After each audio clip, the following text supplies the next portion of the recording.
Hi guys, kumain kami ngayon ni Christine. Pakita ko lang sa inyo, wait lang. Yan siya guys. Be, masabi ko sa iyo, Be, ang nagsabi doon kanina, ang yun nag-comment, ang nag-comment yun, bobo yun. Kanina pa ka parang OA ka talaga, Be. Ang nagsabi talaga to, ang iyang picture, rollback, ano ka, Be? Bingig ka ba, Be? Galit siya guys na nag-comment sa kanya. Tignan kasi namin TikTok niya, tapos nagsabi, anong sinasabi mo dyan? Sabi nung na nag-comment ang followers niya. Kaya nagalit siya agad. Kinometan ko din. Like for part 2 na guys. Like to part 2, ipapakita ko sa inyo to. Ipapakita ko to sa inyo for part 2. Dapat madami akong likes, subscribers, mga comments, share, mga ganun-ganun yung mga views. Promise yan ha. O, mag-uusap na siya. Ang nagsabi yun, dapat mamatay yung ina at mamatay yung apa. Diba? Galit na galit. Nagtutok sa camera, walang hiya. Parang OA ka talaga, Be, hindi ka pwede yung maganyan ka, Be. OA daw, mas OA pa sa kalabaw.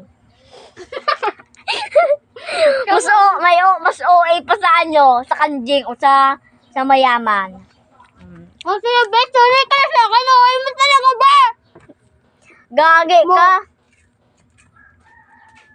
Mayap lang kami. Diba? Pakuha-kuha ang sarap namin. Dumanan mo na. Baka masunog silang ganito yung tumbler. Ay, sorry. Tignan nyo ang view, guys. Ganda. Pero umuulan, kumakain kami. Mapunam. Ang alas ba? Anong alas ng bagyo? Hindi ko alam. Comment lang kung ano nga ng bagyo ngayon. Si Kaswing. Ay, Pang alam mo, kasi din yan eh. Pang alam mo niya. OA ka talaga. Guys, mag-vlog din kayo, wala kayong kwenta. Ang binibigay niyo mga likes, 1, 2, 20. Tapos, pinaghirapan naman yung video, wala lang kayo.